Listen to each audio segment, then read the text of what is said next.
They help us to monitor the fish, so if anything is wrong, be it health or that it needs a little more pampering, we certainly get that from the Koi Hotel, he said. The hotel also provides hospital services for sick koi that are suffering from skin disease.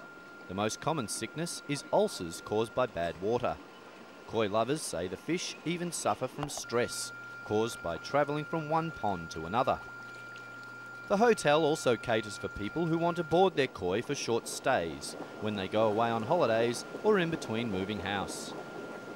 The hotel owners say the hotel is not only for serious koi lovers and breeders. They encourage beginners to start collecting them and simply appreciate the beauty of the fish at the hotel or at home.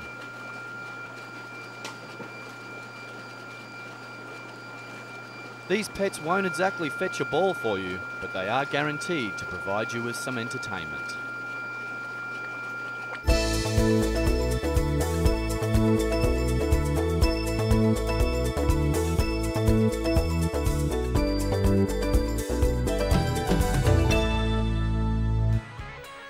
In the hands of this master glass blower, Bob Harris, glass is flexible and practical, providing laboratory hardware for a variety of scientific experiments.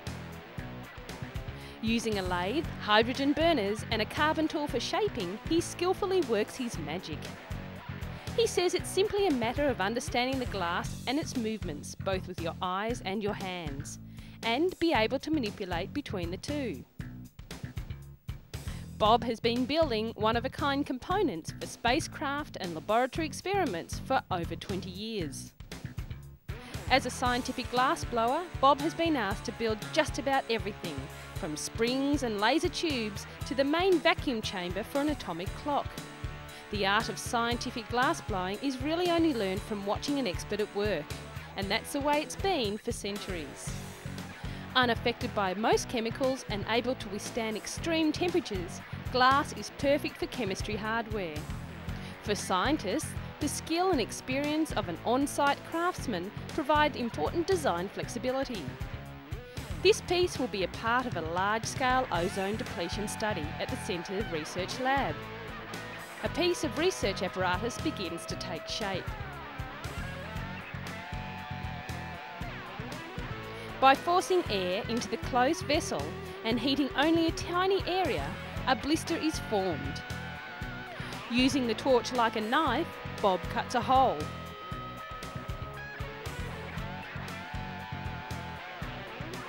Tubing is then inserted to form a joint. Once completed, the arm is heated and with a quick bend, it's finished. At the Atmospheric Research Lab, Bob presents his work to Dr. Steph. The new glassware is easily added. Collaboration between scientists and craftsmen often extends beyond glass blowing to include the machine shop or optical section.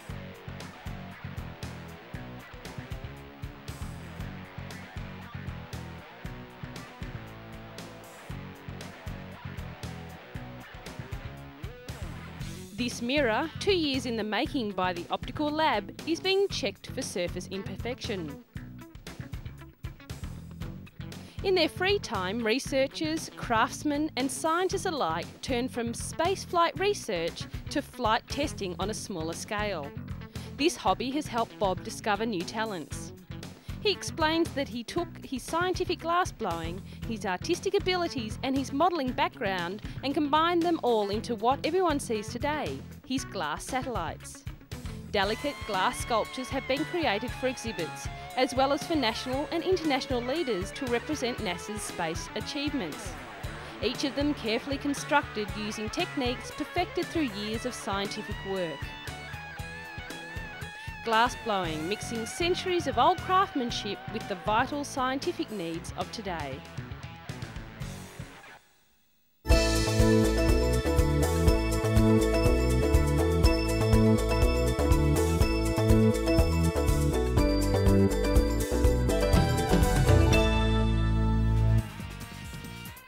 There's something smelly going on in the USA.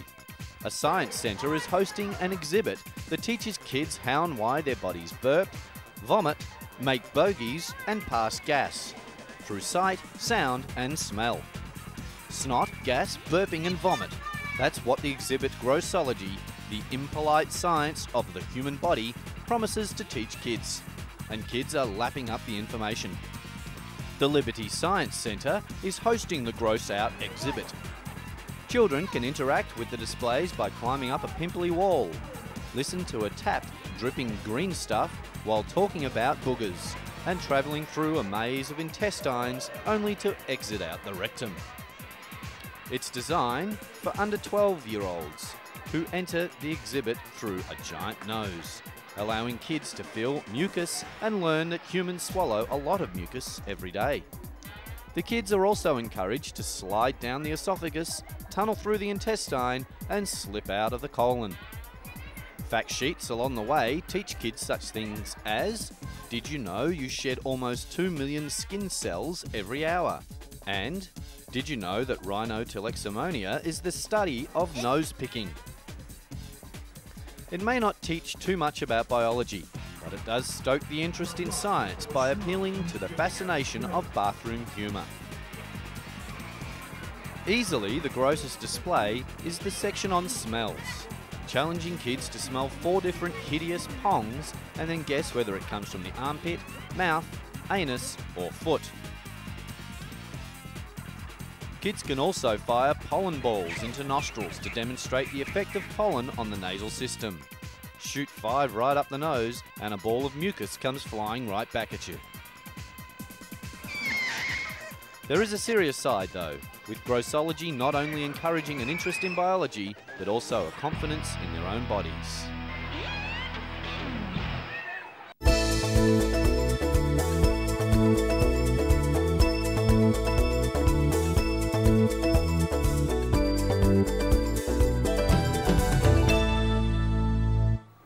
I'm sure you've heard of a house auction, even a furniture auction, but what about a rhino auction? The annual event held at KwaZulu-Natal Province recently saw close to 1,800 animals, including more than 70 rhinos, sold. It raised almost 22 million rand for conservation projects and community development. A group of 6 rare black rhinos fetched a record 550,000 rand. That's $68,500 each. They were purchased by a German bidder operating a private game reserve in South Africa. The animals, which included several species of antelope, ostriches and warthogs, are caught on the Province Nature and Game Reserve and sold to private operators in the ecotourism sector. The buyers included owners of private nature and safari reserves, as well as an outfitter who runs hunting operations on game farms.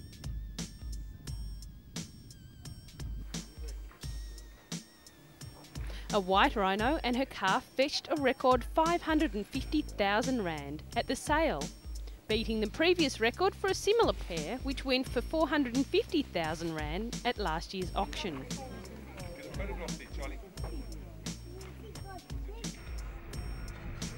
About 350 animals, including 50 of the rhinos, were caught in advance and live auction, giving the prospective buyer the opportunity to view them in their holding pens.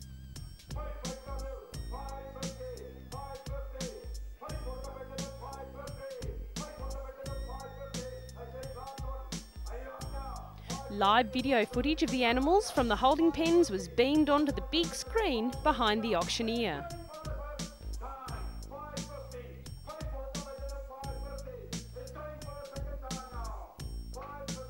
The 550,000 rand bid per black rhino drew a round of huge applause from the bidders and spectators. White and black rhinos are actually both grey. White rhinos are larger and graze, while black rhinos have a hooked lip used for browsing.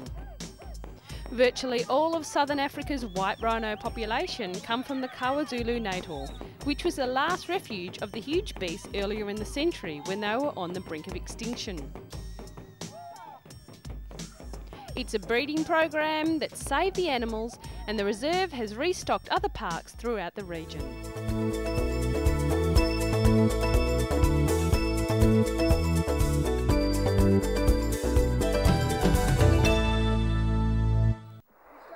On a more serious note now, an international animal rights group has demanded better protection for the endangered Tibetan antelope. They have been brought to the brink of extinction due to the demand for its chartouche wool. Chartouche, which is Persian, means from nature and fit for a king, and has long been acknowledged as the king of wool. Conservationists warned recently that the growing trade in chartouche wool was becoming an increasing threat to the endangered Tibetan antelope. Only an estimated 75,000 remain in the world. Since the 1980s, chartouche shawls have become a must-have item among the rich and fashionable, despite a ban on its international trade since 1979. In India and America, the purchase and sale of the shawls is illegal and carries a maximum prison term of 7 years in India. The wool is so fine it measures just 3/4 the width of cashmere and 1/5 that of human hair. Chartouche is smuggled into Kashmir to be woven into shawls and scarves. Zhao Xingzong of the China Environmental Scientists Association said conservation groups and ordinary people were united in their opposition to the trade. The coats of between 3 and 5 Tibetan antelope are needed for a single shawl, which can cost up to $5,000 US.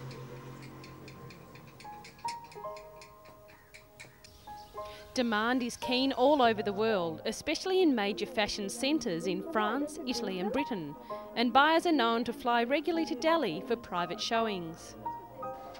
We really need to ask, is fashion really worth the life of such a beautiful creature, or worse, the existence of a species?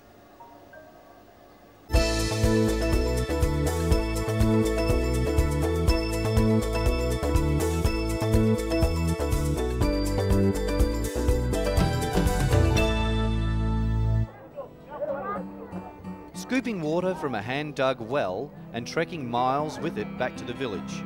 It's a daily chore for millions in Africa. Yet clean water can often be found only a few metres underground. The problem is getting the water out. Drilling a well can cost up to £10,000 sterling. This newly developed hand-operated hammer drill can sink a well in Africa at the 10th of that price. Members of a research team at Cranfield University just outside London designed the new tool. As the pipe is hammered through the rock, clay and sand to the water below, new sections can be screwed on. All parts of the rig except the super hard drill bit are designed to be made or bought locally, removing the need for costly imported spares. And there is no patent on the design. That means anyone can modify it to make it work more effectively. It might take 2 weeks to drill the well depending on the depth of the water table. Then a simple hand pump like this can be fitted to provide a permanent water supply to the village. The drill has already been tested in various sites in Uganda, where the government is part funding the project. If further field trials in Uganda are successful, other countries could adopt the scheme and with it provide clean water cheaply while stimulating the local economy. It's science working with less developed countries to make life a lot easier.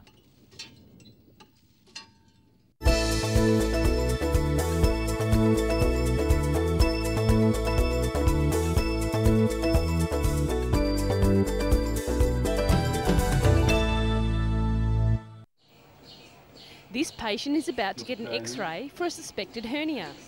After the images are gathered, doctors will be able to view them anywhere in the world, thanks to a new computer system. The new multimedia medical record system is set to give doctors instant access to a patient's case notes from wherever they are.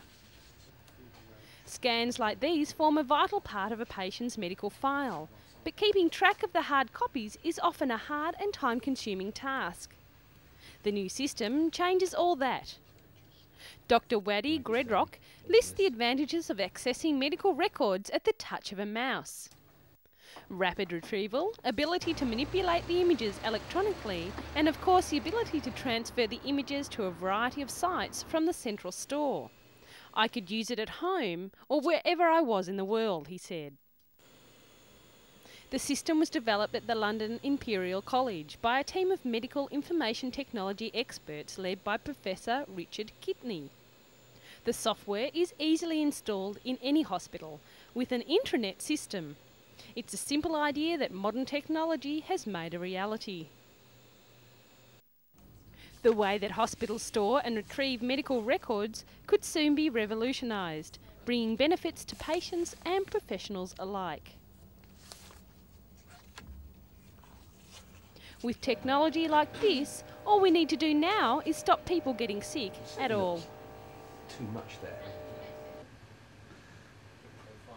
Keep pushing. It's not that.